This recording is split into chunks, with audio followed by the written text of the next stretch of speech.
Good afternoon.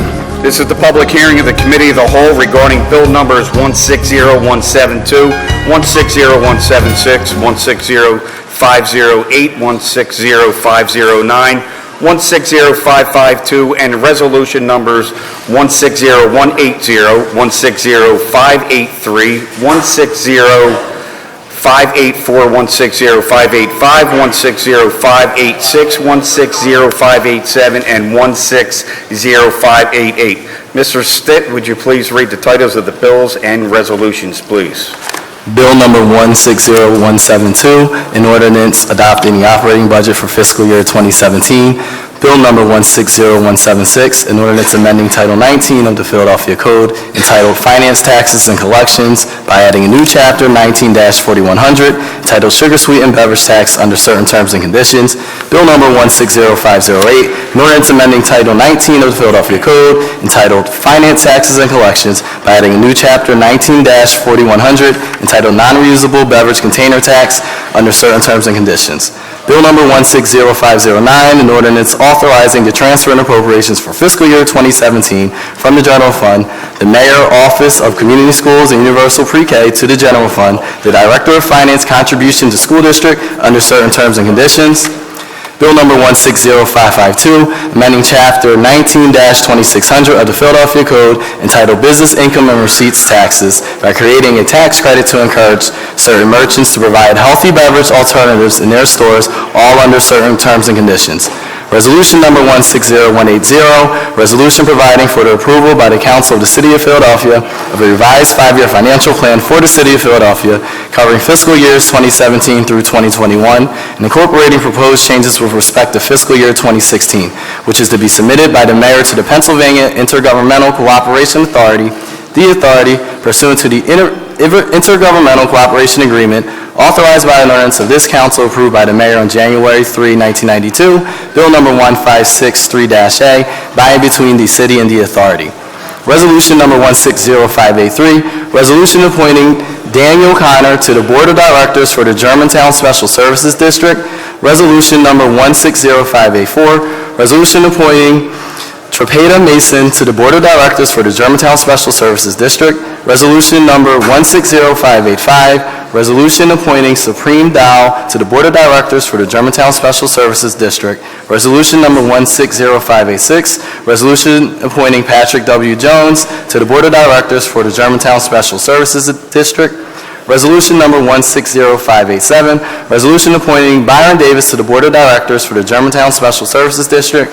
Resolution number 160588, resolution appointing Julie Balanowskis to the Board of Directors for the Germantown Special Services District. Thank you. So today we continue the public hearing with the Committee of the Whole to consider bills read by the clerk that constitute proposal of the operating budget, spending measures, and revenue measures for the fiscal year 2017. We also hear several resolutions appointing members to the Germantown Special District. We will begin with the hearing today with testimony from 6 resolutions appointing members to the Germantown Special Services District Board. Mr. Stitt, would you please call the person if there is anybody here that wishes to testify on these resolutions? Is there anybody here to testify on resolutions for Germantown Special Services District? Yes.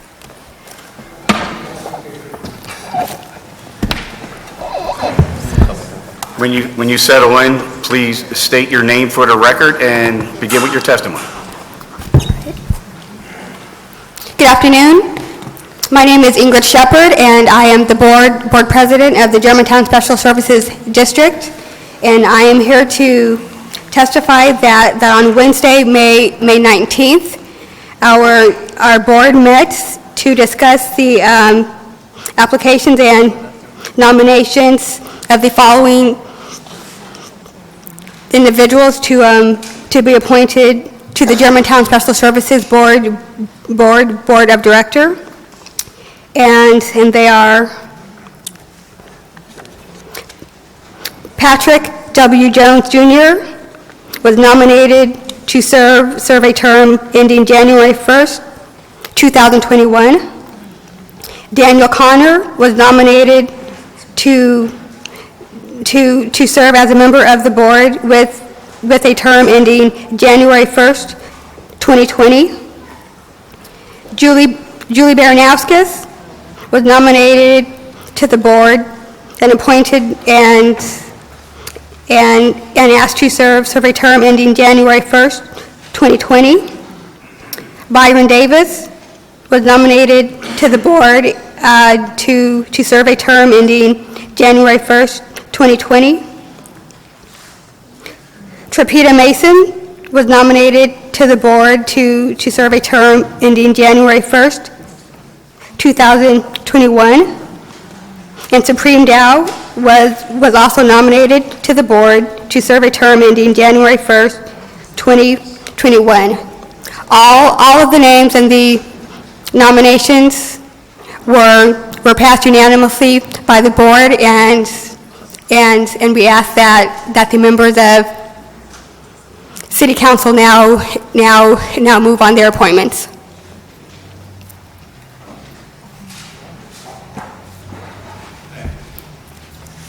Thank you. If you could, please state your name for the record and proceed with your testimony. Good afternoon. My name is Cornelia Swinson, and I am the board secretary for the Germantown Special Services District. I just want to add to the comments made by my colleague, Ingrid Shepard. I am the executive director of Johnson House Historic Site, as well as the secretary of the board of the Germantown Special Services District. And this corridor is one of the busiest and most trafficked intersections in the city of Philadelphia, but it's also home to Historic Germantown, which is a partnership of 16 extraordinary historic houses and destinations and museums in Northwest Philadelphia. And so we feel that they have joined together to protect, preserve, and share some of Philadelphia's most prized historic assets. And both these entities represent the heart of Germantown and are critical elements that we need to build heritage tourism, enhance our local businesses, and engage neighbors and public and private schools to help build a better neighborhood. I just wanted to mention a couple of things, and that is, obviously, special services districts are created to provide a cleaner and safer environment for businesses to thrive and for neighbors to shop. And the GSD has made great progress, but our hands are furthered by the efforts of our local councilperson, Councilwoman Cindy Bass. Those investments that she's made include major improvements in Vernon Park, stabilization of the old YWCA, and future plans to revitalize the Maplewood Mall. These capital improvements will only make long-term economic development better in Germantown. So I just wanted to mention that it's important that we have these new board members who we think represent what we need to move the board forward, and I wanted to express my deep appreciation for the efforts of Councilwoman Bass and her staff in supporting our efforts.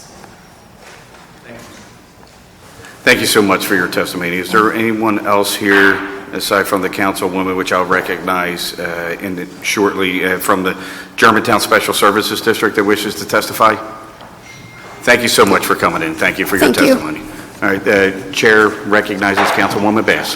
Thank you, Mr. Chairman. I just really wanted to take a moment and to thank Ms. Shepard and Connie Swinson for coming down today and for all of the hard work that they're doing on the Germantown Special Services District, which, you know, we've put a lot of time into and a lot of effort into. And, you know, for those of us particularly who, you know, grew up shopping along that corridor along Shelton Avenue and Germantown Avenue, we know what it used to be like and the vibrancy of it. And I just really wanted to take a moment and to applaud you for the work that you're doing to make sure that its future is bright. So I just really wanted to once again say thank you, and to all the board members of the Special Services District who have served in the past and who are now rotating off the board, and for the new members who will be joining us, and look forward to working with them as well. So thank you very much. You're welcome. Thank you, Mr. Chairman. Thank you, Councilwoman. Are there being no further testimony on the Germantown Special District Services completes the witness list, and I would ask if there's anyone else here in the chambers that wish to testify on these resolutions. You may State your name, approach the bench, state your name for the record, and begin with your testimony, please.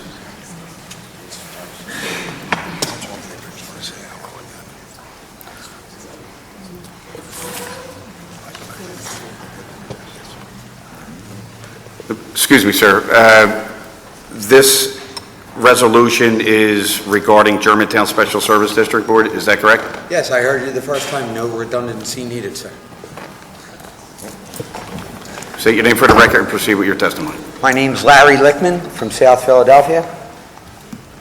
I'm a realtor in the city of Philadelphia, and I feel that any neighborhood in this city that wishes to have a special district and the businesses that will benefit by that district, it's kind of silly that it's even a debate. If the property owners on Germantown Avenue or anywhere in the special district, they will be assessed like Bid, East Passyunk Avenue in Philadelphia, right, Councilman Squilla?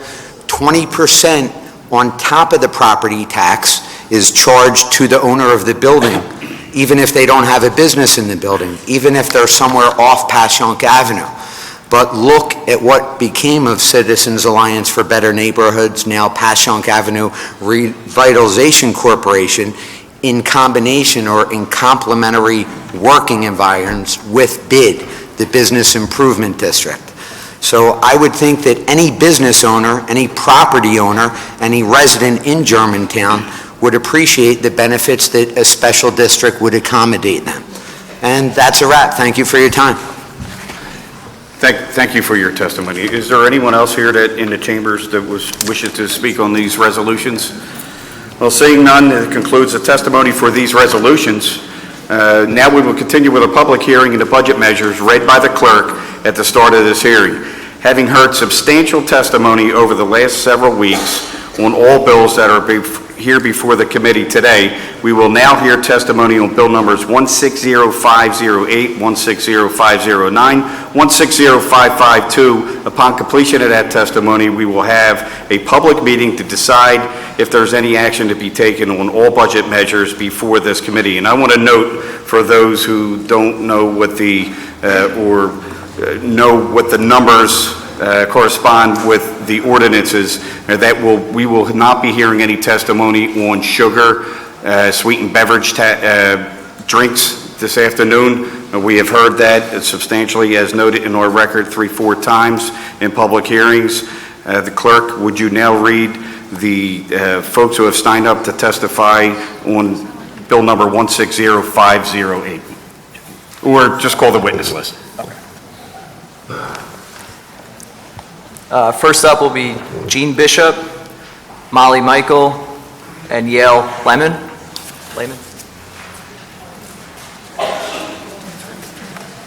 Three at a time. And again, I want to remind people, the public comment should be on bills number 160508, 160509, 160552. And welcome all public comment on those bills specifically.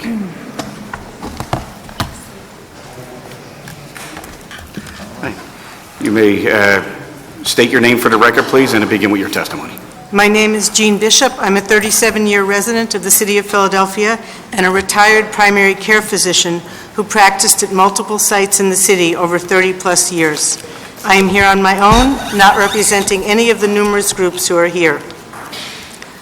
I want to talk about the container tax because I see the container tax as an acknowledgement of the health benefits of the soda tax, but I don't believe it will achieve these benefits in the same way. Councilwoman Reynolds Brown has been one of Council's strongest supporters of health and women's health, and I deeply thank her for that. But I simply do not think a container tax will have the same health benefits, which is my area of expertise, not on the social determinants of health or on actual health. On the social determinants, it will not raise the money we need for education and recreation. In the health area, it will not give people the nudge they need to change habits. I learned as a physician that people need a support to change. None of us are Superman or Superwomen.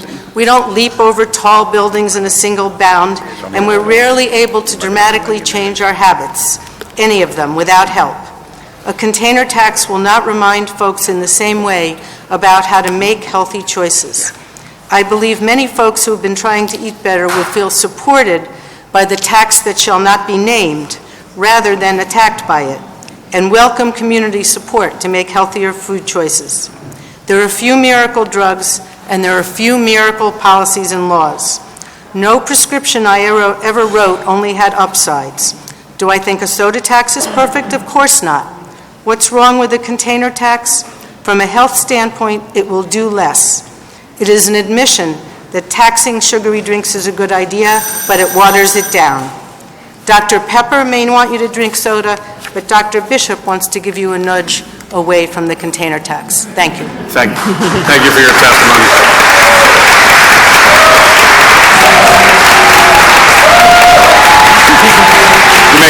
You may state your name for the record and proceed with your testimony.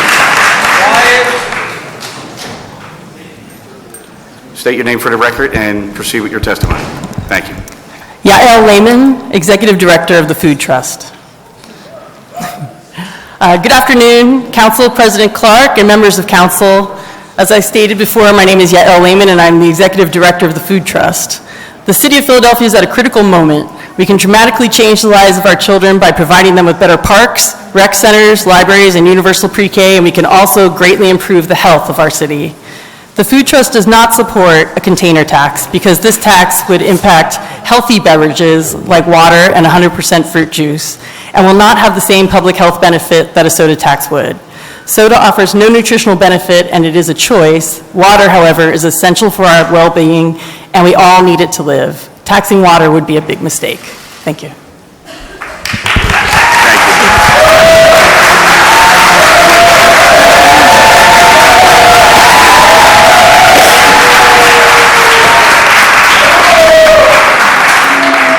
Please state your name for the record and proceed with your testimony. Hi, my name is Molly Michael. I am a parent of a kindergartner, or a first grader in a public school in South Philadelphia. And I'm here today to testify against the proposed container tax that has been put forward as a replacement for the sugary beverage tax. I don't believe this tax will provide anywhere near the necessary dollars needed to fund the vital programs that the children of Philadelphia so badly need. Prior to coming here today, I attended my youngest daughter's pre-K graduation. We were able to send her and her older sister to pre-K because my husband and I are lucky enough to be able to pay the more than $1,000 a month per tuition that program costs. And next year she'll attend kindergarten at our neighborhood public school with the full benefits of a robust early childhood education that a large number of our peers will not have received. For most of those families, the pre-K tuition bill we have been paying is more than they make in an entire month, an incomprehensible amount, even as they recognize the importance of their child's education and how it impacts their future. I recognize that there are loud, angry voices opposing this beverage tax, but as elected representatives of the City of Philadelphia, I believe you have a responsibility to speak for those who cannot speak for themselves. Speak for the poor families who can't afford pre-K. Speak for the immigrant families who can't access quality behavioral health services that might be provided through the community schools program. Speak for the kids who have nothing to do after school who would benefit from expanded opportunities in rec centers. Speak for those who cannot speak for themselves and work together with the mayor to provide a healthier, more stable city. And let's talk about what really matters when it comes to healthier cities and this tax, and it has nothing to do with the beverage lobby or the loud, angry voices. Do you know what makes a healthy, thriving city? Healthy schools, healthy kids, resourced and positive learning environments, early childhood education. And you know what helps our property values rise and our poverty rates go down? Good public schools and community infrastructure. We constantly hear from travel magazines and national newspapers that Philadelphia is an amazing place to visit, and I'm really tired of hearing that. I want to hear about how Philadelphia is an amazing place to live, and I think the benefits of this tax will do that. Thank you.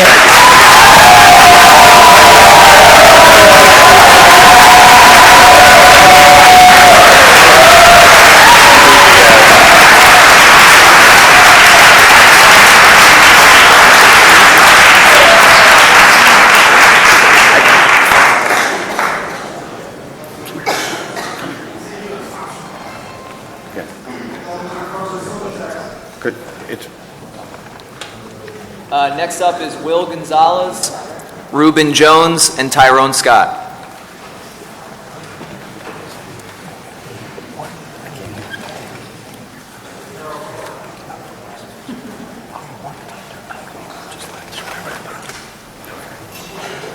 Again, one more time, that's Will Gonzalez, Reuben Jones, and Tyrone Scott.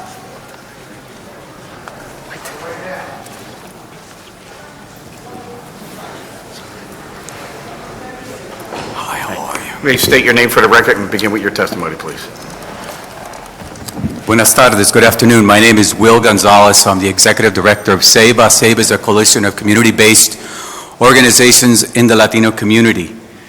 I'm here to testify about the beverage container tax. With all due respect, we believe that the beverage container tax removes choice in neighborhood stores.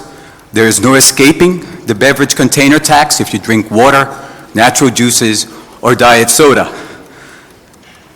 The sugar-sweetened beverage tax, in turn, only places an excise tax on some drinks, many of which have no nutritional value and are the leading cause of diabetes and obesity among low-income people.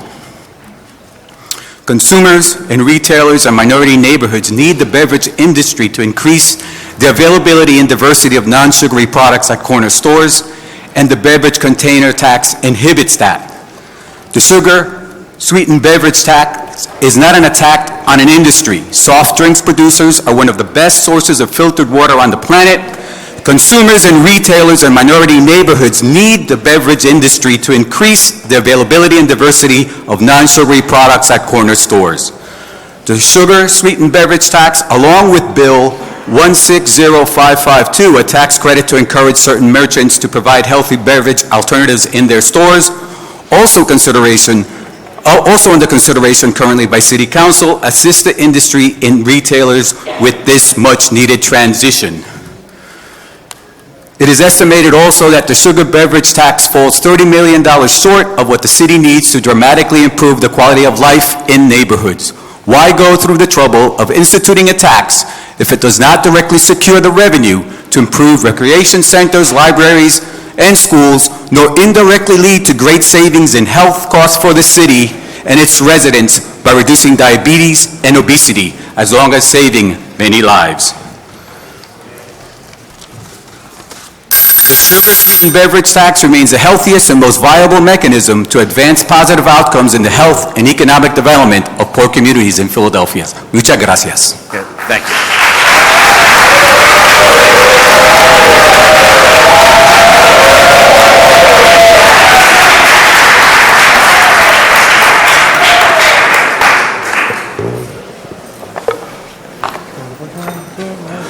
Please state your name for the record and proceed with your testimony. Good afternoon, I'm Tyrone Scott, and I actually bring testimony from my brother who couldn't make it today, Brennan Scott. I testify on his behalf concerning the container tax, as he's a resident that left Philadelphia simply because he could not afford childcare. His and my fear is that this container tax will not provide enough revenue to support the mayor's plan for universal pre-K. My brother is a war veteran who was captured for 3 days and almost beheaded in Iraq. He came back to the States to raise his family and refused to re-enlist into service because he didn't want to leave his son and young daughter. When he found out that it would cost him $24,000 a year to put his 2 children in childcare, he called me crying because he was afraid that it would be more financially reasonable for his family to actually go on welfare. A veteran who literally did more before 5 a.m. than I've done in my entire life was scared that his minimum wage job will not allow him to educate his children. As you consider any tax to help pay for universal pre-K, it must be able to be something that will actually provide for the mayor's 10,000 slots over the next 5 years. It must be something that can actually fund the rec programs that we need. It must be something that is not a half step. On behalf of people like my brother, myself, and other parents in Philadelphia who are considering leaving this great city, please think about those folks, those hardworking people who don't qualify for subsidy, who are on waiting list, and who cannot get care without something like the sugary beverage tax as opposed to the container tax. Thank you.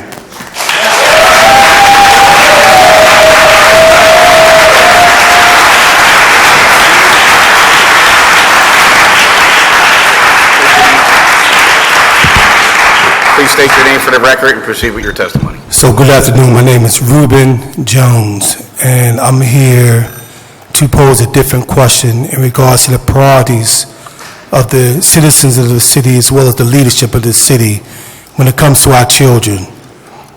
When we talk about the container tax or the beverage tax, my concern is that we have children in this city who will not receive adequate education by the time they reach first grade. We talk about the school-to-prison pipeline, which begins before they reach first grade.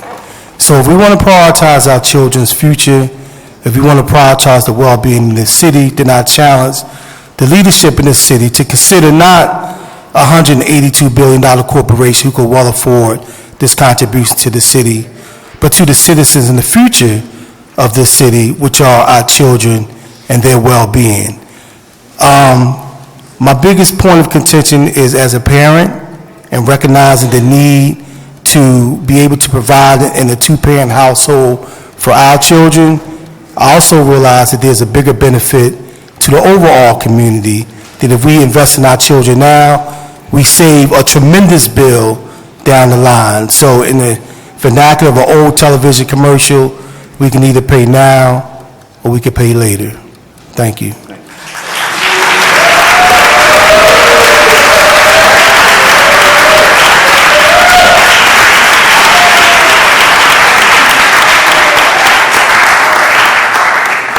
Up next will be Kaya Bush, Aminata Sai, and George Bartwell.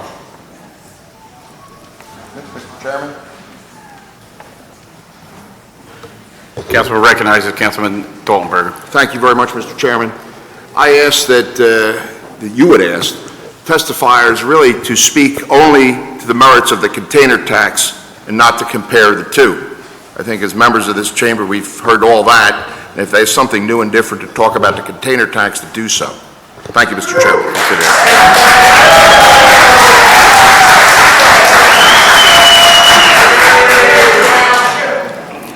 And one more time, that's Kaya Bush, Aminata Sai, and George Bartwell.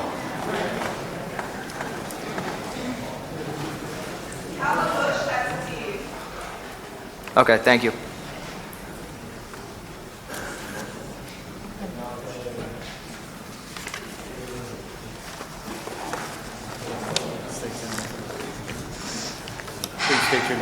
Please state your name for the record and proceed with your testimony. Yes. Good afternoon, everyone. My name is Aminata C, and I'm a parent of 3 children. One of them is Ibra 1, currently a pre-kindergarten at Lee Elementary School in West Philadelphia. I'm here today to urge you, council members, to vote yes for Mayor Kenny's proposed soda tax to fund universal pre-K, because the container soda tax will not fund universal pre-K. I will explain why I support Mayor Kenny's proposal. I went to the school district when Ibra was 2 years old to find out about his registration process for pre-K. Shortly after, on the day of when the registration opened, I brought all the required documents. The school district worker who waited on me said, quote, "Just because you brought your child's documents early doesn't guarantee him a spot. We always have a long waiting list." I went home without any certainty that my child will have a spot for pre-K come September 2015. Months later, the school district sent me a letter confirming that Ibra had a spot. I was overjoyed by this news. At the same time, I thought about the many children on that long list who didn't make it to a pre-K classroom. That's why I'm supporting Mayor Kenny's soda tax. No parent, no child in Philadelphia should simply hope for a pre-K spot. It should be guaranteed. Our children's journey to college begins right there in those pre-K classrooms. Ibra has been soaking up all of his lessons. He knows his letters and their sounds. He knows his numbers up to 20. He knows his shapes and colors. He knows many animals and mimics their sounds. He reads with the help of memorization and pictures. He writes his first and last name. He carries engaging conversations. Not to mention, he has made friends and every morning can wait to see them. Why shouldn't the city give every 3- and 4-year-old child the chance to experience pre-K? Ibra is not an exception in his class by any means. I volunteered in his class on many occasions and got to know his peers and witness their growth too. During the different times that I read to Ibra's class, the students were attentive, eager, and ready to answer my questions. Pre-K works for Ibra. It works for all of our children. Council members, if you stand for fairness, if you stand for education, as I do, then give our children a fighting chance by voting yes for Mayor Kenny's soda tax. Madam, can you wrap it up? And Yes. we want to keep it to the container alternative. Yes. Thank you. Do this for the sake of Ibra, Anasia, Moises, Ian, Savannah, and all the other children like them who come from low-income families and whose parents, like me, cannot afford a daycare. Pre-K is our children's only path to a brighter future. Thank you. Thank you.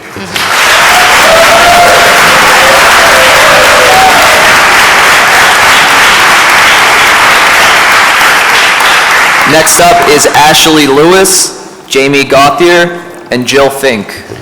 And again, I want to remind everybody that we are hearing testimony, public testimony, on the three bills that we have mentioned, 160508, 160509, 160552. If you don't know what the numbers of the ordinance are per number, you can, behind me, to your right, my left, is a table and it has the bill numbers and its ordinance. Thank you. Please state your name for the record and proceed with your testimony. My name is Jamie Gauthier. Good afternoon, and thank you for the opportunity to address you today on the container tax. I am the Executive Director of the Sustainable Business Network, or SBN. We are a membership organization of 400 locally owned businesses who believe that business should do well by people and the environment. I'm here on behalf of the SBN business community to ask that Council act today on full funding for critical initiatives that will fight poverty while rebuilding our local economy. I'm here in support of $95 million a year for universal pre-K, community schools, the rebuilding of parks, libraries, and rec centers, and energy-efficient retrofits for city buildings. And I'm here today to ask that Council reject any option, including the container tax, that will not fully fund these initiatives.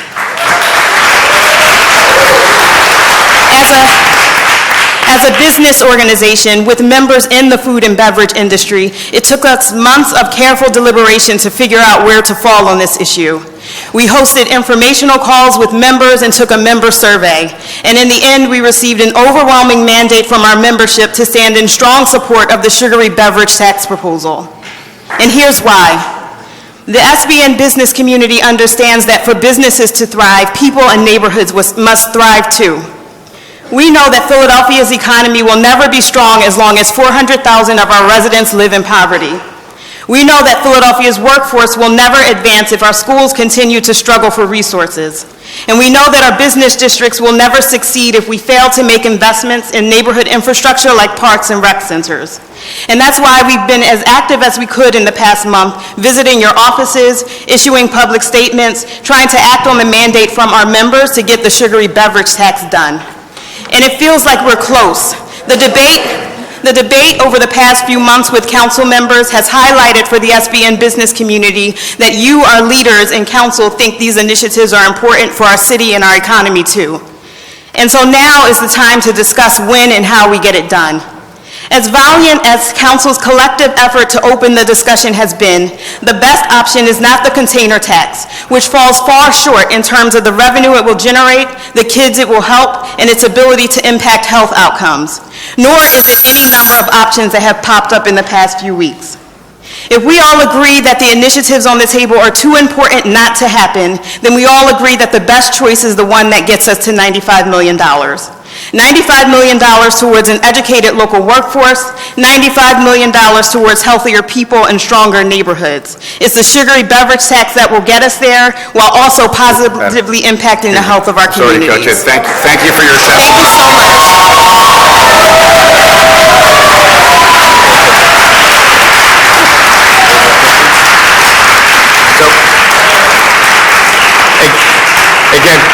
you so Before I ask you to state your name for the record and proceed for your testimony, we have over 50 people who are here to publicly testify in support, opposition, comments.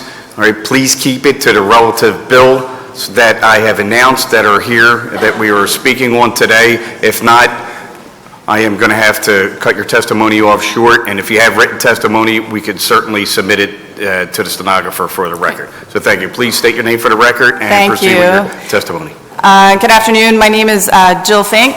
I'm the owner of Mugshots Coffee House, a cafe and caterer in Fairmount, and also the executive director of Weaver's Way Community Programs, a nonprofit that gives people the knowledge and power to make healthy food choices for themselves and their families.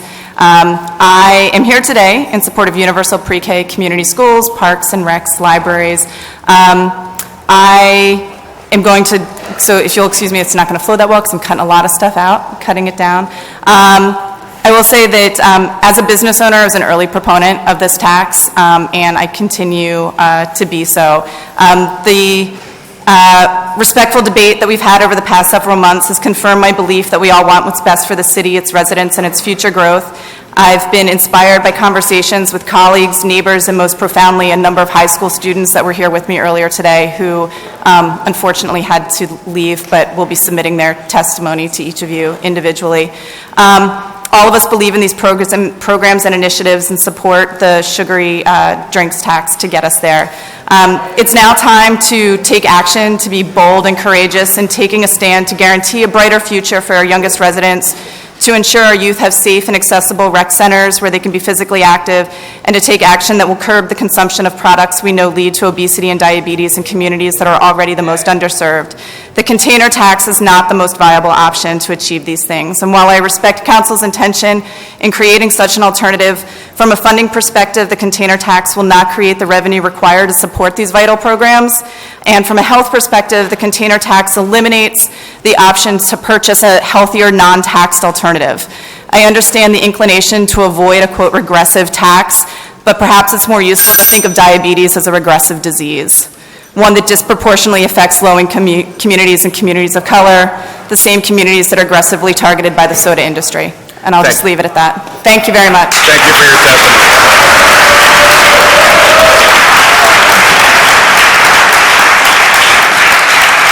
Next up, we have Jennifer DeVore, Christopher Radford Wilson, and Catherine Gleason Bachman. Christopher Radford is another Saul student who also had to leave. Okay.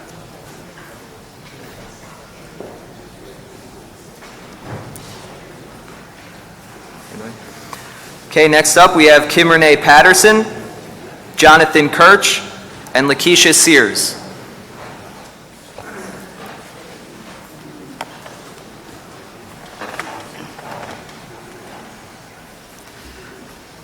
Okay, now we have Gregory Corbin, Shelley Yanoff, and Ron Whitehorn.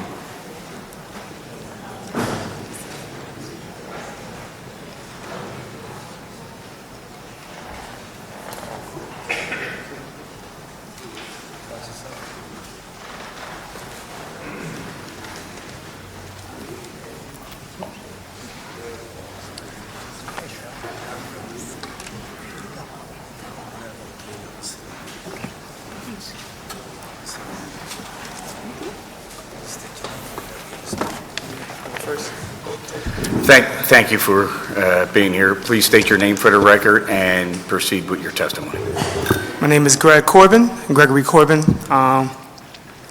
citizen of Philadelphia, concerned citizen of Philadelphia. Two quick stories. One night, parked in front of my house, looked up to the right, looked to the left, heard about 4 gunshots. Concerned, actually followed the car, questioning how insane I may be in this scenario, just to get a license plate. Unfortunately, they sped off too fast. The quality of life for Philadelphians is constantly at risk. Our young people are afraid to go to the playgrounds. Our parents are afraid to parent in the playgrounds. Second story. One student asked me one day, is the Bahamas next to Iraq? No, it's not. Can you drive to the Bahamas? If our young people do not know where they sit at on the map, how in the world can we wage war against them with their own education when they don't have the access or the opportunity? The difference between some young people and some others is that they have more opportunities to make more mistakes, and granted, we all make mistakes. So God bless it that we don't continue to make more mistakes, because we are self-destructing from the inside out. Philadelphia is consistently in danger, and it is up to each citizen in this city to make a change. And that starts with the leadership, and it starts with the citizens that are in this room. So, I'm opposing the container tax, because there is no way in the world for our young people to keep suffering. They need to look forward to a better life, and not the one where they have to look out to the right or look out to the left before they get out of the car and hear gunshots. Thank you.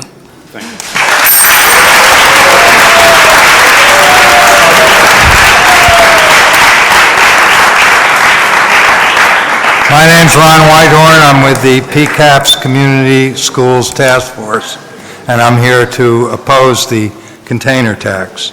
To me, the fundamental question facing our city and this body is, will we seize this moment and move forward with the initiatives that improve the prospects for our children and families? Or will we turn our backs on it and continue the policies of neglect? In attending these hearings, I've heard virtually no one speak against community schools, expanding pre-K education, and rebuilding our parks, libraries, and rec centers. Indeed, opponents of the soda tax carefully preface their comments by declaring their support for these initiatives. But these initiatives cost money, and support for them, divorced from a plan to pay for them, is meaningless. We have a good plan in the soda tax.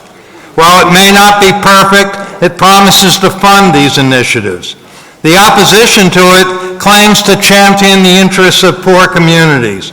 But given that these initiatives clearly benefit the communities, the mayor's plan is clearly a net plus. Let's reiterate that this is not a tax on consumption, but on beverage producers. Consumers have a choice not to buy soda, and we know that choosing to do without it is a wise choice when it comes to their health.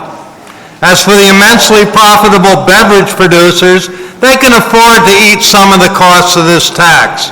Let's not waste our pity on them. Let's save our compassion for the thousands of children who are currently being denied an equal education as promised by the Supreme Court in the historic Brown decision. By passing the soda tax and funding these initiatives, City Council can send a powerful message to Philadelphians and beyond that we are a city that's going to fight for the future of our children. Thank you.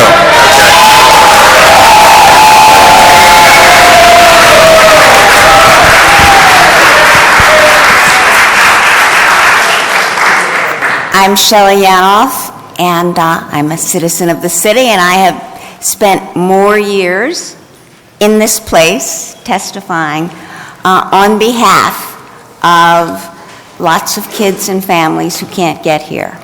I will be very brief. I want to underscore how the previous two speakers just captured what I wanted to say, but I wanted to just remind you that the history of our ability to seize the time and make it better for kids is marked by, you'll throw those people out, the taxes will kill us, we'll never get there. The liquor by the drink tax. Lots of very good council people were very worried that neighborhood taverns would close. Neighborhood taverns did just fine. It's time that we stop scaring people and start to follow what our mind and heart tells us, and that is that we have got to do what we can to get those rec centers in good community-supported places, to get every child a good chance to go to school and to be prepared for school and to have those schools prepared for them. You have this opportunity at this beginning time. Let's not shut it out. I urge you to follow your best instincts, your hopes, not your fears. Thank you. Thank you.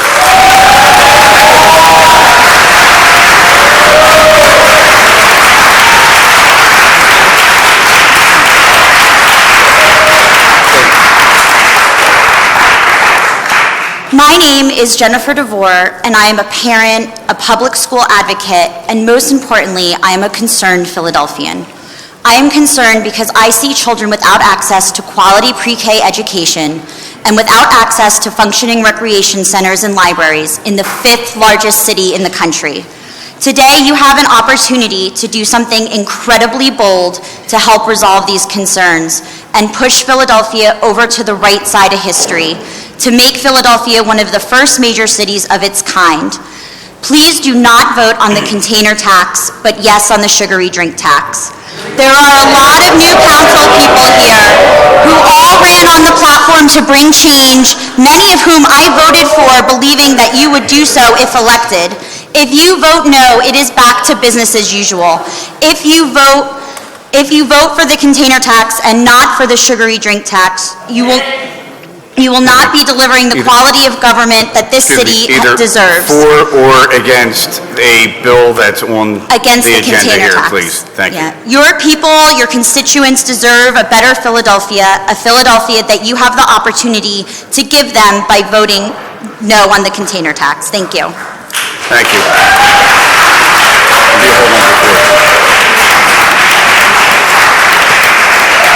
And again, I want to state this for the record again. We have certain bills, we have 3 bills here that would be helpful for those who are going to approach the witness table here and submit public testimony, that we keep it to pro or con on the container tax, pro or con on community schools, universal pre-K, and the school district contributions, as well as the healthy receipts tax, and encouraging merchants to provide healthy beverage alternatives. So when you approach and begin your public testimony, please state which bill you are going to be speaking on. And I know it's going to be tough to keep it within that parameters, all right, but please do so. There's a way to do it, without speaking about other subjects here. Thank you. Next up is Minister Rodney Mohammed, James Darrell Robinson, and Jordan Muse. Following them will be Rabbi George Stern, Tanisha Woods, and Albert Hicks.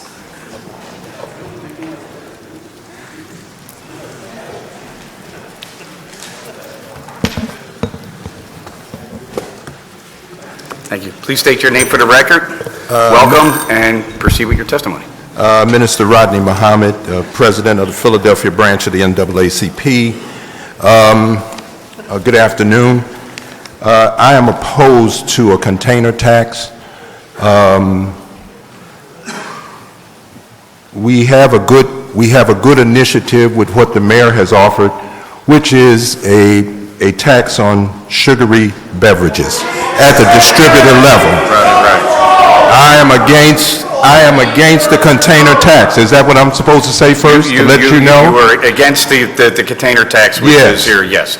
And in support of, I'm sure, funding pre-K and all. Well, I'm for funding pre-K. I'm for the rebuilding of libraries and these rec centers.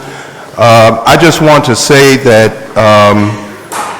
I'm not here to advocate and try to save soda companies that can well do this. We've done the math. This other tax is painless and can be absorbed. I wanted to talk about the structural inequities that work like a bird cage on our community. Anyone that's in a cage knows that every bar of the cage is connected to other bars, which forms the trap that keeps the bird trapped in the cage.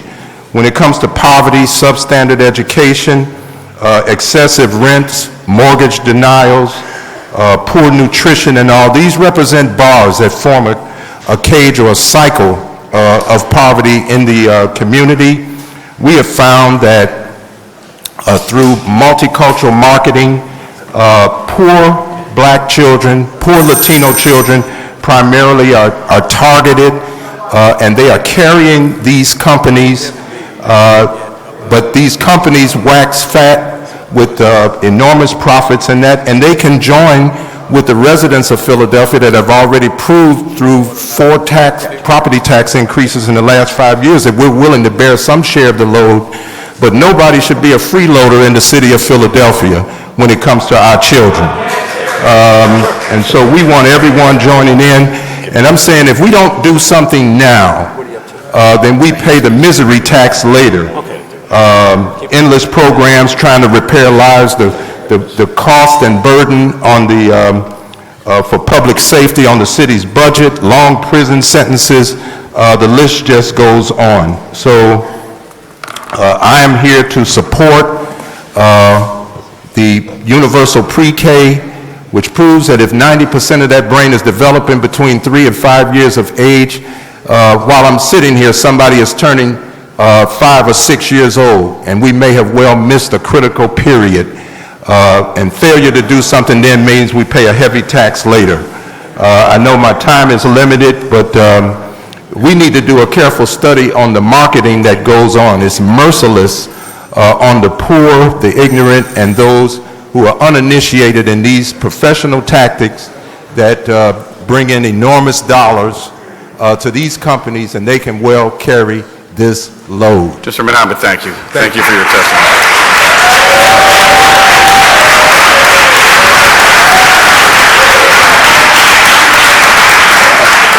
Next up is Rabbi George Stern, Tanisha Woods, and Albert Hicks. And for respect and order in this body, please clap, boo, whatever, applaud, please respect the people who are making testimony here and refrain until they are done speaking. Thank you. Okay, next up is Idris Guyton, Ray Jackson, and Mara McCarthy.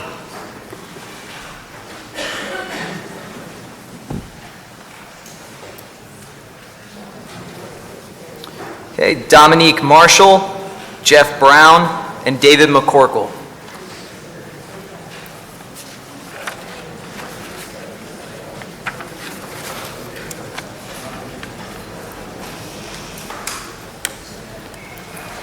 Okay, next three, Anthony Jackson, Nan Failer, Barbara Coleman. All right.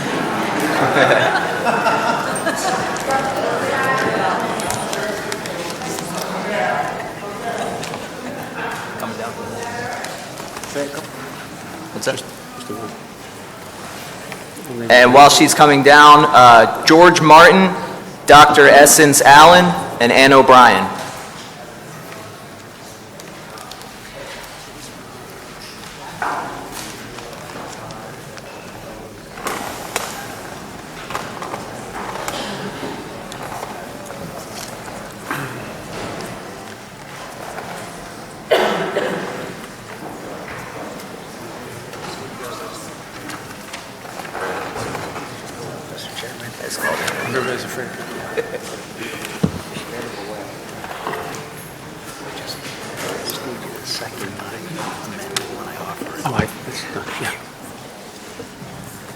Okay, while we're waiting for one of the speakers to come down, next is Movita Johnson Harrell, Imam Sheikh Sheriff, James Williams,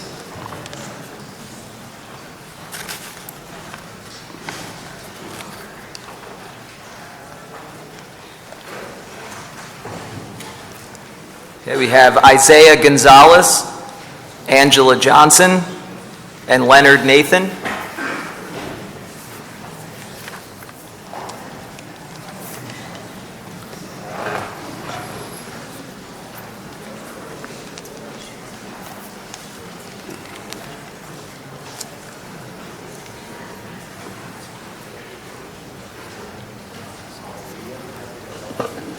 Okay, we have Larry Lickman and Henry Nicholas.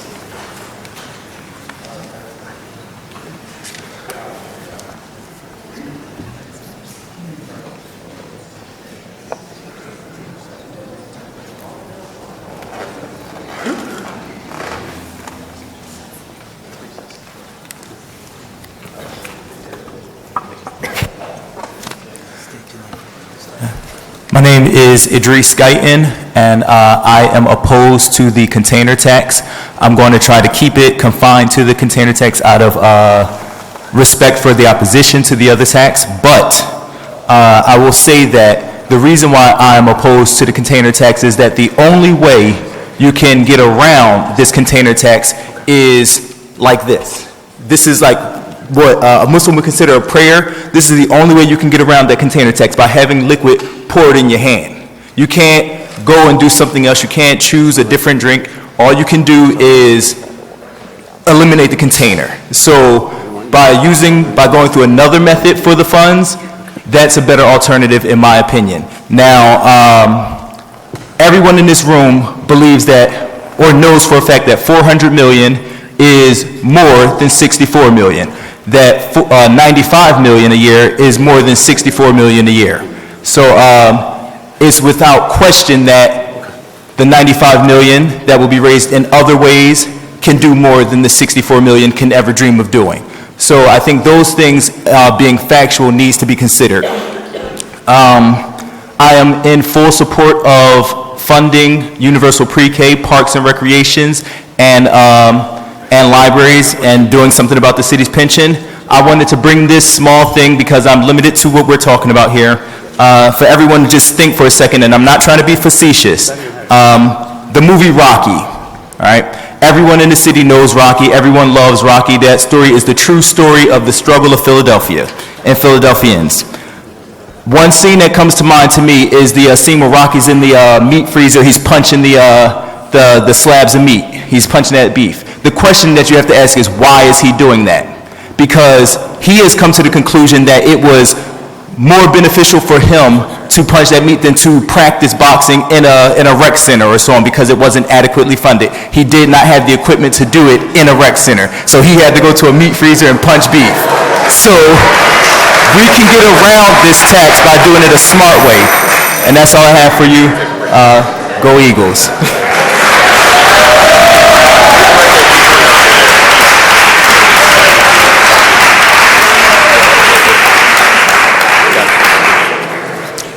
Good afternoon. My name is Barbara Coleman, and I've been an educator in Philadelphia, Pennsylvania for the past 30 years. During this time, I have an opportunity to see thousands of students grow, develop, and change the world. I am both honored and blessed to be able to work in a field that I love. If serving as an educator made me a tenth as financially wealthy as it has enriched me professionally, the issue of how to fund university pre-K in the city of Philadelphia would not be an issue at all. I'll simply write you a check. Unfortunately, I don't have a pot of gold, but hopefully my experience can help shed some light on the issue of utilizing a tax to finance university pre-K education in the city. Mercy Neighborhood Ministry, where I serve as the program director, has been the backbone of the Tioga Nicetown community since 1993. If you're unfamiliar with the odds against our community children, here's a tiny snapshot. According to the Philadelphia Inquiry Statistic Database, the average household income is approximately $35,000, but the poverty rate is 32.2%, and unemployment is 15.9%, more than 230% higher than the current national rate of 4.7%. States and local funding account for a significant portion of education expenditure. In most states, is sales and income tax, both corporate and personal. But on a local level, these funds usually come from the property taxes, which have potential to create the most significant disparity in the quality of education between states. Philadelphia area unworthy of the opportunity to escape cycle of poverty. Will we continue to funnel them to criminal detention centers and cemeteries because of the property values in our communities are low? If there was a viable solution for generating the funds required to bridge financial gaps in the neighborhood, would you implement it or save even one child? The creative and campaign for unhealthy soda drinks from companies like Dr. Pepper and Snapple Group targeted to low-income neighborhood in Philadelphia resulted in $876 million given to shareholders in 2015, a 23% increase from the previous year. If the Dr. Pepper Snapple Group can benefit from the dollars that leave our community, we should be employed a portion of those dollars to investment in our future. I have an opportunity to ponder both the pros and the cons of this tax, and I was weighed the proposal as a quote of Ms. Marion Wright Edelman, President and founder of the Children Defense Fund, located in Washington, D.C., weighed heavily on my heart. As you prepare to vote on this proposal, I'll leave you with her words. Investing in children is not a national luxury or a national choice. It's a necessity. If the foundation of your house is crumbling, you don't say, I can't afford to fix it, while building astronomical expensive fences to protect it from the enemies. The issue is not, are we going to pay? It's, are we going to pay now up front, or we are going to pay a whole lot more later? When will you choose to pay for the investment? Thank you.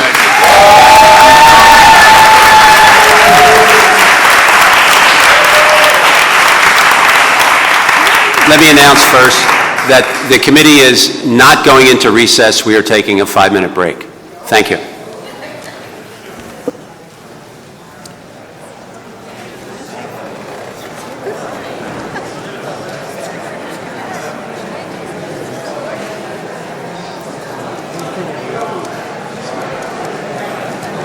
Thank you. When you're ready, please state your name for the record and begin with your testimony on Bill number 160552. Good afternoon, members of the Committee of the Whole. My name is Frank Breslin. I am the Revenue Commissioner and Chief Collections Officer. I'm joined here by Marissa Waxman, Deputy Revenue Commissioner. I'm here today to present testimony in support of Bill 160552, proposed by Councilwoman Reynolds Brown, to create a business income and receipts tax credit for certain merchants selling healthy beverages. The administration shares the sponsor's vision of increasing healthy beverage options throughout the city and incentivizing residents to select those beverages. This credit has the potential to offset financial impacts of a sugary drinks tax on smaller retailers that currently rely heavily on sweetened beverage sales and make alternatives to sugary products more widespread. We support this credit and are committed to continuing to work with Council to provide the right incentives to make more healthy beverage options available. Thank you for the opportunity to testify. Well, thank you so much. So the chair recognizes Councilwoman Blondell Reynolds Brown, who is the sponsor of this bill. Yes. Councilwoman. Thank you, Mr. Chairman. Good afternoon. Let me say thank you to the administration for acknowledging that this is another small step towards us as a city providing more healthier options for citizens. Thank you very much. Welcome. Thank you, Mr. Chairman. Thank you so much. Is there anyone else here who wishes to testify on Bill number 160552 specifically? Well, that being done, thank you for your testimony, and the Committee of the Whole will stand in for another break until 5 p.m. this evening. Thank you.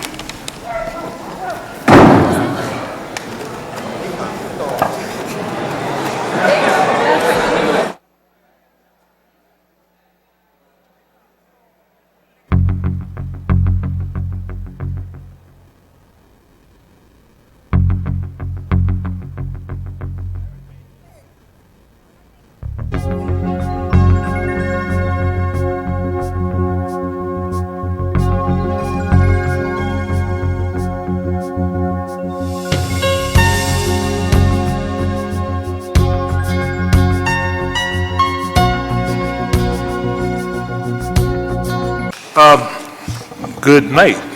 It's pretty late, yeah. Thank you all for being patient with us today. As you know, budget time has traditionally been a trying time, and in this particular year, an extremely trying time, but we hope to conclude our business tonight. I must say, for the record, that this has been a rather difficult process for a number of us. We hope that the outcome is one that will obviously benefit pretty much every citizen in the city of Philadelphia. The action that we will take will probably have some people with a sour taste in their mouths, but we believe that working with those individuals on a long-term basis, we will ensure that this will be a fair and equitable solution as it relates to our ability to do what we can to benefit the citizens of the city of Philadelphia. So I just wanted to say that before. We have pretty much concluded our public testimony this afternoon. So at this time, I would like to call on the administration for brief testimony, and that will be followed by Councilman O, who will make a brief presentation, and let's go from there. Thank you. Council President Clark. Good evening. And members of the committee. Council President, you asked us to give a short testimony on where the proceeds of the tax would go and the impact that the tax would have on our fund balance.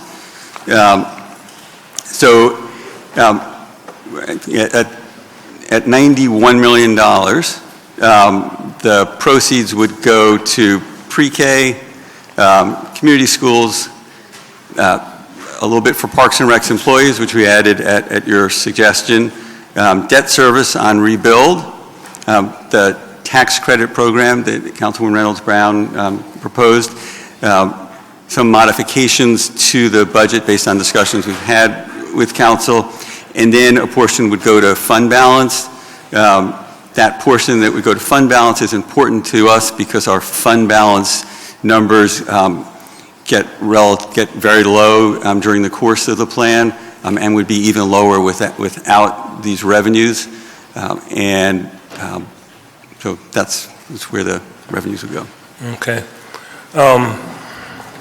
Just for the record, you know, we'll probably have some sort of a release indicating the fund balance issue, but just for the record, while you have continued, not only in this administration, prior administrations reference fund balance challenges, this one, for the record, this connection between the fund balance issue and this proposed tax measure was not a part of the earlier discussions, and it was made known extremely relatively recently that in fact was where the early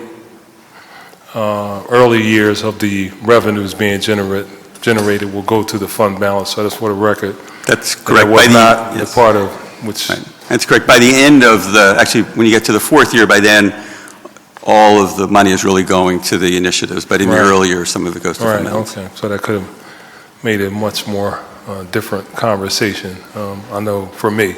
Understood. If I had known that early on, that was the basis for the additional revenue. Any questions by members of these witnesses? Councilman Greenlee? Just very quick. Thank you, Mr. President. Just very quickly, I just have to add what he said.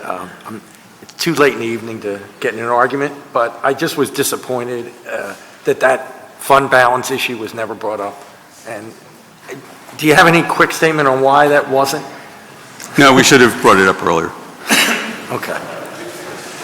Like I said, it's late in the evening. I'll leave it go like that. Yeah. But you know, I hope in the future we could get full disclosure. That's all, you know, because we heard it was all about the kids, and you know, sometime this afternoon we heard it's also about fund balance.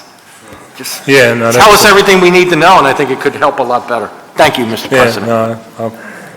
I concur, Councilman. Could have been a much different debate, but it is what it is. And Mr. Dubow, as usual, as a crafty veteran of the budget wars, gives you a quick answer. It's our fault, right? It's kind of hard to argue with that. Any other questions by members of these witnesses? There being none, thank you very much. Thank you. Brief testimony.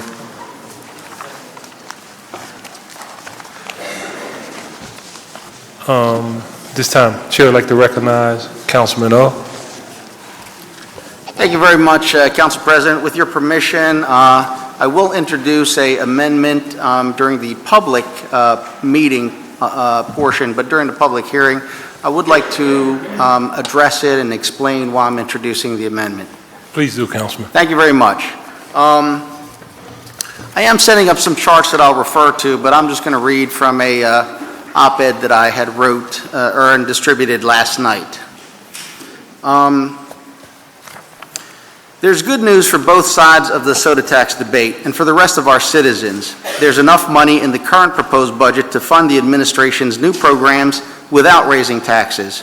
That's because Philadelphia's budgeting process has historically included large sums of money parked in departments for future use without identifying the purposes for which they will be used.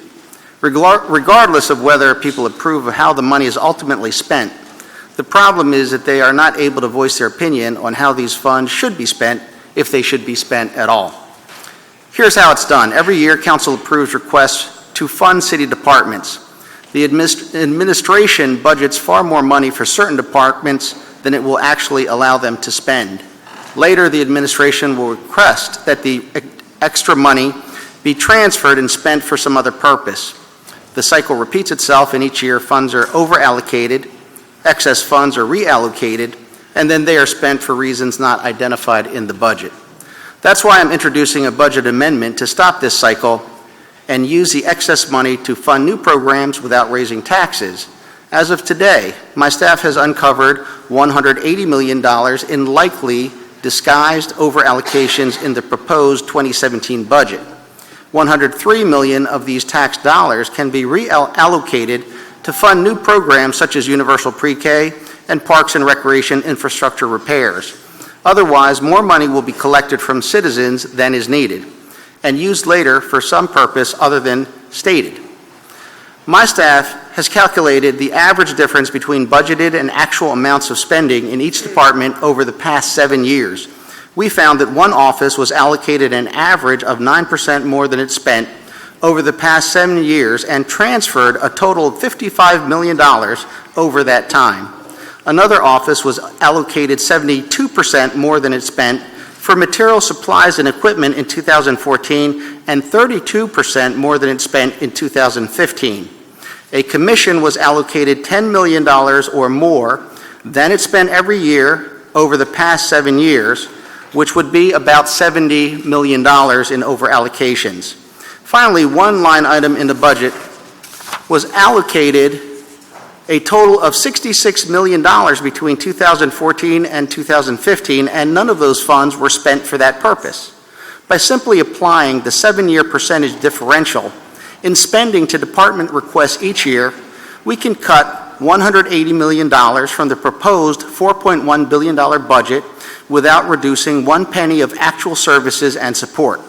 But in order to be cautious, I reduced the $180 million figure to approximately $103 million by evaluating budget items according to each department's pattern of spending. Some departments have demonstrated improved ability to manage their funding, and so I did not propose reducing their requested funding. On the other hand, I have proposed reducing budgeted allocations for departments that have not shown improvement in managing their funding, adjusting line items to a more realistic figure of what they will actually use. Why is $103 million out of $4.1 billion in the overall budget important to the citizens? Because extra programs, for example, $26 million for universal pre-K, $4.2 million for community schools, require extra money. And unless that money comes out of the existing budget, additional revenues is needed through borrowing, taxes, and fees. That means additional and unnecessary burdens are placed on our citizens. The over-allocated $103 million we've identified far surpasses the revenue projections for the first year of the administration's soda tax, which is $48 million, and council's projections of the first-year costs of pre-K, community schools, and rebuilding infrastructure, which is $60 million. In fact, if we save this money each year by budgeting and spending more efficiently, we would raise $515 million in the same amount of time that the administration would raise $432 million for pre-K and community infrastructure through the soda tax. We need good programs. We should do our best to support the new administration whenever possible. But we also need jobs, opportunities, new investment, and better fiscal accountability from our government to our citizens. Otherwise, we'll end up with none of the above, but the citizens will pay the tab. If you want our city to move forward with universal pre-K, community schools, improvement in parks and recreation facilities, and rebuilt community infrastructure, your wish can come true. You don't have to believe that you need to pay extra for it. Let's get the city's budgeting in order before we resort to increasing taxes. Council President, I'd like to point to the two charts. They illustrate that $102.486 million in over-allocations could be reallocated from the budget for the programs. That's only 2% of the $4.1 billion proposed budget. And the next two charts will demonstrate, for example, one of the departments, which is the sinking fund. If you look at the blue, that is the amount of money that it has requested, or the amount of money that has been allocated to that fund. The red is the actual amount of money it spends. The red and the blue have no correlation. Money is put in there, money is spent from there. There's an excess over that time, I think 2009 to 2015, of about $53 million. That appears to me to be a department that holds money for other purposes.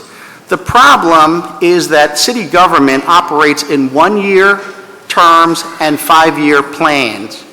When you look at that last chart, it will show you that the cigarette tax will sunset in 2019, and the proposed soda tax in red will provide a level of money in addition to the blue, which is the revenues that that is in accordance with the five-year plan. We do not have a number for 22 and 23, 2022, 2023. But from testimony from the administration during the Nutter years and now under Kenny, the testimony has been that when the PICA wage tax sunsets in 2023, it's going to put a $350 million hole in the budget. So I've reduced the anticipated revenues by $350 million. When you compare that to what's on the right, that is the amount of obligations that the city has. The red on top of that is the school district debt. It doesn't add up altogether. Each year the debt grows until it is at $600 million in 2021.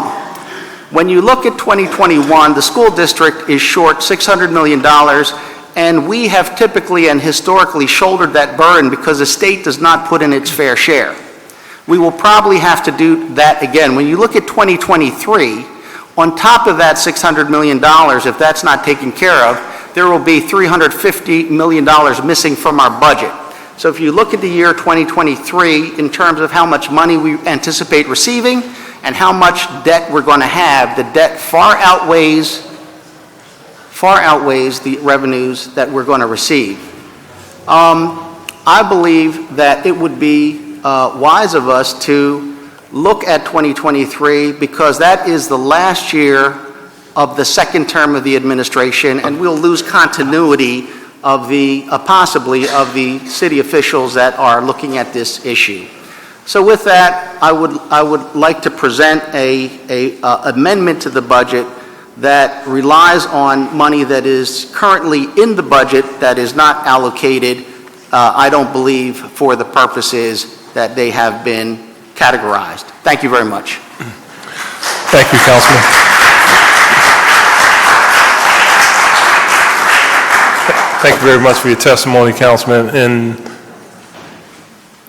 as we move ahead, we do need to look at other options, and I always use this term about our first response to a problem or an initiative can't be to stick our hands in the taxpayer's pocket, which we do way too much.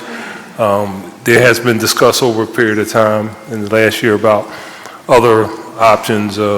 Councilman Dom talks about collections of taxes, corrections in commercial real estate. Those are things that we have to look at in a very serious and aggressive way as we move ahead.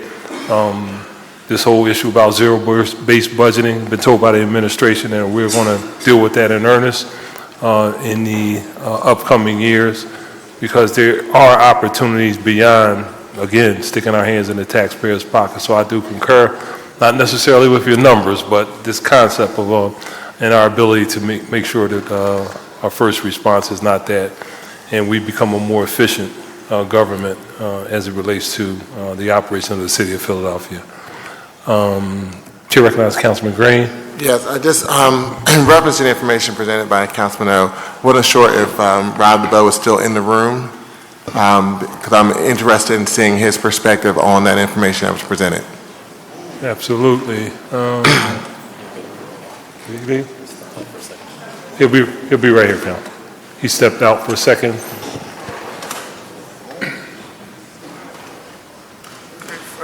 Councilwoman? Okay, thank you. It's coming.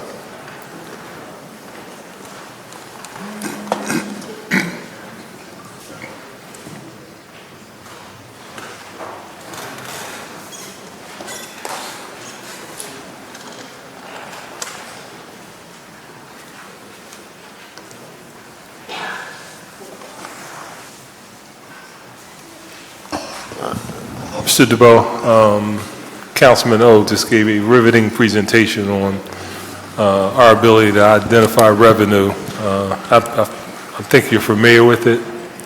I believe, Councilman, you had a similar proposal last year in terms of, why don't you? Yes. Good evening. Good evening. Yeah, he is quite familiar, as we have discussed during the testimonies about the FICA wage sunsetting, and the fact that the $350 million would affect the year 2024. And I understand you're going to work on that, but it coincides with the time where the school district will have been in its third year or second year after it has a $600 million debt. And what I have kind of looked at each year is our budgeting process, which the administration puts together a budget, and it has numbers that it assigns to each department. And each year, money is transferred from outside of those departments, sometimes in small amounts, sometimes in large amounts. I think when I look at OIT, Office of Information Technology, we anticipate that in the operating fund, money will not likely be used. And so, pointing out to the sinking fund, when we look at how much money has been put in the fund and how much money has been transferred out of the fund, there's no correlation between its need, its requirements, and its spending, and therefore it looks like there's about $53 million that have been transferred out of that department since between 2009 and 2015. We look at another commission that over the last 7 years have been allocated $10 million more than they for a total of $70 million. So it appears that over-allocations of funds is not arbitrary, that over-allocations of fund is depositing money for either intended purposes, which may be good, but they're not identified to council, they're not identified to the public, and they may include projects that the public does not value more than keeping taxes lower or funding things like universal pre-K. So that was my presentation. So I look at about $180 million off the top, which is likely over allocations, cut it down to about $103 million, and say from there that money can be reallocated from the budget for the purposes of paying for the first year of the administration's desired programs.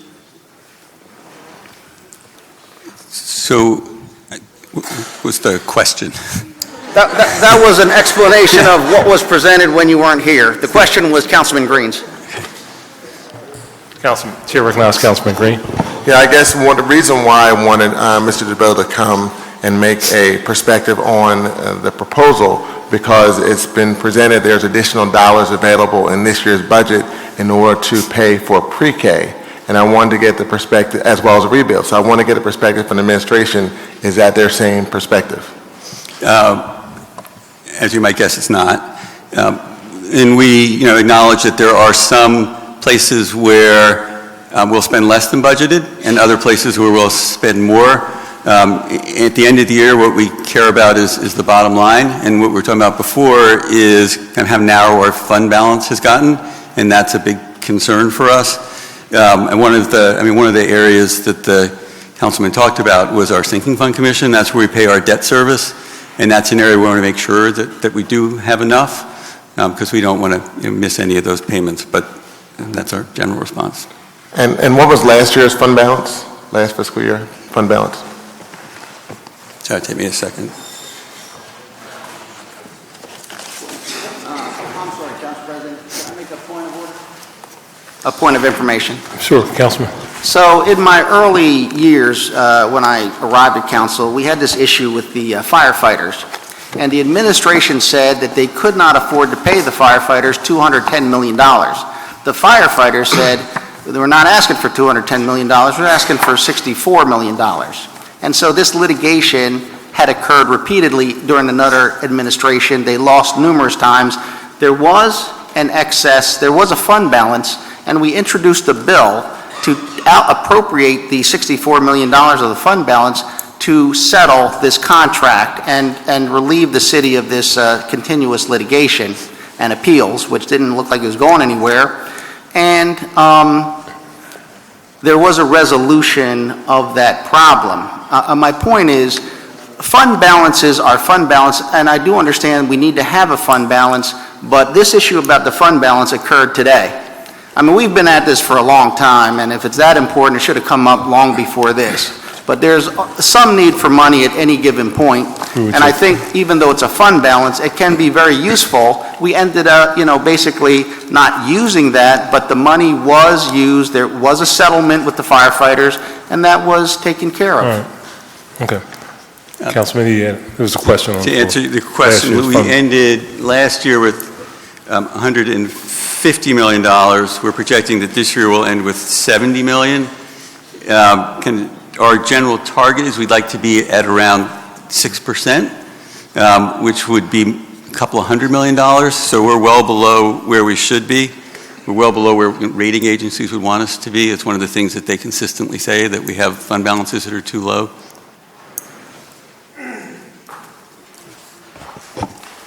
And so just to wrap up my point of question, so from your perspective, you don't believe we have additional funds of $100 million in the budget to fund pre-K or rebuild? That's correct. Okay. And that's based on your analysis of working with the departments and the allocation they need to spend as well? Correct. Okay, thank you. Thank you, Councilman. Mr. Dubow, why the fund balance difference? Why was there such a difference? Did we have unforeseen expenditures, or? We actually, in the budget, we anticipated that it was going to go down, and it has. Because of?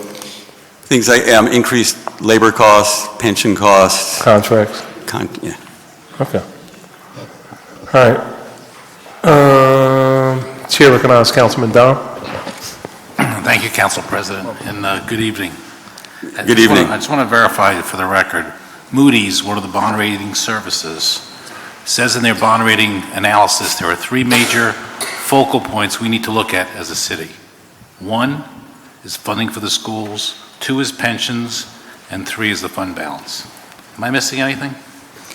That's correct. I mean, in pensions, in kind of fixed costs in general, but pensions is a specific area of concern, and we've obviously talked about that throughout these hearings. Okay, but those should be our three focal points for all of us. Thank you. Thank you, Councilman. Councilman, you okay? Okay. Thank you, Mr. Dubow. Thank you. Can you hang around? Yeah. Yes. All right. Thank you. Chair now recognizes Councilwoman Keonis Sanchez. Yes, I first want to thank Councilman O for the presentation. I think he crystallizes what I've said from day one, that every mayor should have a budget and a budget realignment that specifies his priorities. I don't think that's been done in this city. I don't think it's been done, and I think the zero-based budgeting that we talked about, the pilots, OPA assessments are all additional revenue streams that I think we're missing out on. And so I want to thank David for that and assure him that the information will be utilized as we work with the administration on what I consider a full realignment of his departments to his priorities. Priorities that he got elected on, priorities that I support. I also want to thank Councilwoman Blondell Reynolds-Brown and Councilwoman Bass. This has been a very tough negotiations. And while today I intended to present an amendment, I will not do so because I don't have the votes, but I wanted to speak on it. The premise of this soda tax, the third time in less than 10 years, was that we were going after the big distributors, big, whatever they are. In this legislation, there are two safety valves that allow the administration to go after the local retailers, the stores, the bodegas, that convenience store in our corner. I feel very strongly that if the administration, through their legal opinion, feel that they can defend this in court, that they should not have that fallback provision to go after the small retail stores. And so I want to continue to remind the administration where we started, that this was different because it was at the distributors, and remind folks that the retail stores have gone caught up in the middle, and as has been reported widely, this will have a desperate impact in minority communities, communities of color, and communities, low-income communities. And I feel very strongly that the administration should take that provision off their legislation. Now, because I don't have the number of votes, I'm not going to put that forward, but I'm going to remind the administration why they said this tax was different. Thank you. Thank you, Councilwoman. Chair recognizes Councilwoman Parker. Thank you, Mr. President. I did not prepare to have any comments to make about what I know was a very difficult and hard to reach compromise and consensus that I feel was built. I want to thank you, Mr. President, for your leadership as the legislative leader of this body, attempting to balance the issues and concerns of 17 members who each have a right to be heard. I want to thank the administration for doing exactly the same and understanding that everyone's position added value to this discussion.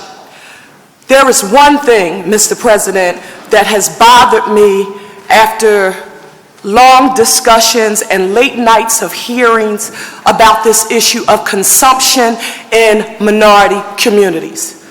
We've heard that message over and over and over again, and I believe it is true. There's a high level of consumption in minority communities, but I believe that if we are really interested in closing the gap between the haves and the have-nots in the city of Philadelphia, instead of thinking about that community, that minority community as a community of consumers, we should be thinking about why that community is consuming and not owning. Travel through those communities and see how many people in those neighborhoods who are consuming actually own a cent in those retail outlets in those neighborhoods. They don't.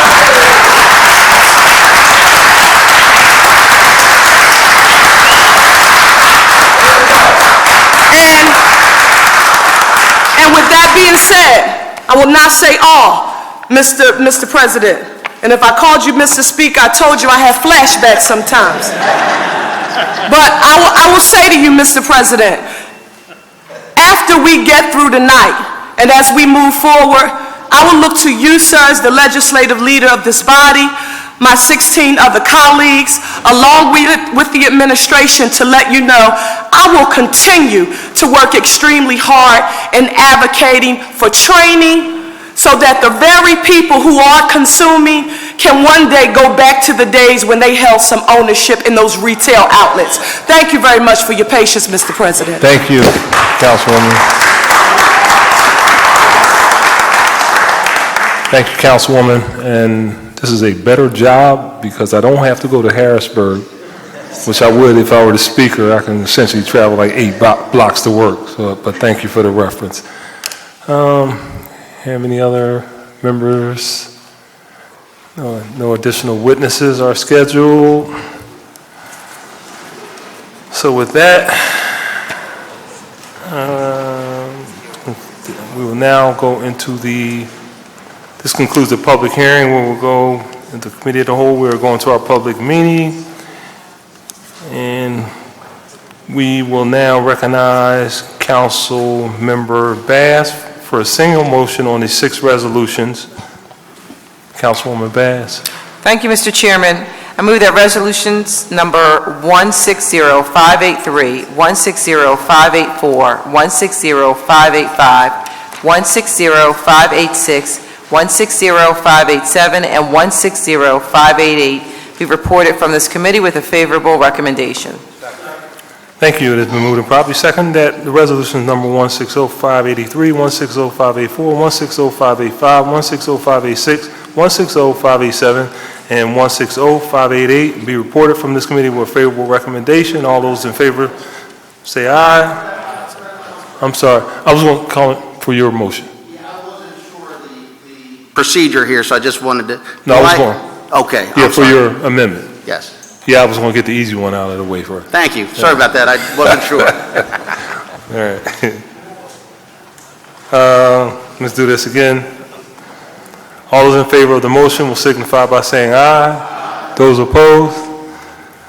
Motion carries, and these resolutions will be reported from this committee with a favorable recommendation at the next session of council. I would now like to recognize Councilman O. Thank you, Council President. I'd like to offer an amendment to Bill number 160172. A copy of the amendment has been circulated to all members of the committee. I move for the adoption of the amendment. It's been moved and properly second. All those in favor say aye. Aye. Those opposed? Seems like the nays have it, Councilman? I agree. All right, thank you very much. The motion is denied. This time, Chair recognizes Council Member Heenan for a motion on the amendment to Bill number 160172. Thank you, Mr. Chairman. I offer an amendment to Bill number 160172. A copy of the amendment has been circulated to all members of the committee, and I move for the adoption of the amendment. Second. Thank you. It has been moved and properly second that the amendment to Bill number 160172 be approved. All those in favor of the motion will signify by saying aye. Aye. Those opposed? Motion carries, and Bill number 160172 has been amended. Chair again recognizes Councilmember Heenan for a motion on Bill number 160172 as amended. Thank you, Mr. Chairman. I move that Bill number 160172 as amended be reported from this committee with favorable recommendation, and further move that the rules of council be suspended to permit first reading of this bill at our next session of council. Second. Thank you. It's been moved and properly seconded that Bill number 160172 as amended be reported from this committee with favorable recommendation, and further move that the rules of council be suspended so as to permit first reading of the bill at the next session of council. All those in favor say aye. Aye. Those opposed? Ayes have it. And the motion carries. Bill number 160172 as amended will be reported from this committee with favorable recommendation and a request that the rules be suspended so as to permit first reading at the next session of council. Chair again recognizes Councilmember Heenan for a motion on the amendment to Bill number 160176. Thank you, Mr. Chairman. I offer an amendment to Bill number 160176. A copy of the amendment has been circulated to all members of the committee, and I move for the adoption of the amendment. Second. Thank you. It's been moved and properly seconded that the amendment to Bill number 160176 be approved. All those in favor say aye. Aye. Those opposed? No. Ayes have it. Okay. The motion carries and Bill number 160176 has been amended. Chair again recognizes Councilmember Heenan for a motion on Bill number 160176 as amended. Thank you, Mr. Chairman. I move that Bill number 160176 as amended be reported from this committee with a favorable recommendation, and further move that the rules of council be suspended to permit first reading of this bill at our next session of council. Second. Thank you. It's been moved and properly seconded that Bill number 160176 as amended be reported from this committee with favorable recommendation, and further move that the rules of council be suspended to permit first reading of this bill at the next session of council. All those in favor of the motion will signify by saying aye. Aye. Those opposed? No. Ayes have it. And the motion carries, and Bill number 160176 as amended will be reported from this committee with favorable recommendation and request that the rules of council be suspended so as to permit first reading at the next session of council. Chair recognizes Councilmember Heenan for a motion on the amendment to Bill number 160552. Thank you, Mr. Chairman. And offer an amendment to Bill number 160552. A copy of the amendment has been circulated to all members of this committee, and I move for the adoption of the amendment. Second. Thank you. It has been moved and properly second that the amendment to Bill number 160-552 be approved. All those in favor signify by saying aye. Aye. Those opposed? Ayes have it. Motion carries, and Bill number 160-552 has been amended. Chair recognizes Councilmember Heenan again for a motion on Bill number 160-552 as amended. Thank you, Mr. Chairman. I move that Bill number 160-552 as amended be reported from this committee with a favorable recommendation, and further move that the rules of council be suspended to permit first reading of this bill at our next session of council. Second. Thank you. It's been moved and properly seconded that Bill number 160-552 as amended be reported from this committee with favorable recommendation, and further move that the rules of council be suspended so as to permit first reading of this bill at the next session of council. All those in favor say aye. Aye. Those opposed? Ayes have it. And the motion carries, and Bill number 160-552 as amended will be reported from this committee with a favorable recommendation and request that the rules of council be suspended to permit first reading at the next session of council. Okay, let it be known for the record that Bill number 160? I'm sorry. That Bill number 160-508, 160-509, and Resolution number 160-180 are being held in committee. Okay. There being no other business in the committee today, the meeting is concluded and the hearing is concluded. There will... All right. So it will be a recess to the call of the chair. Thank you all very much.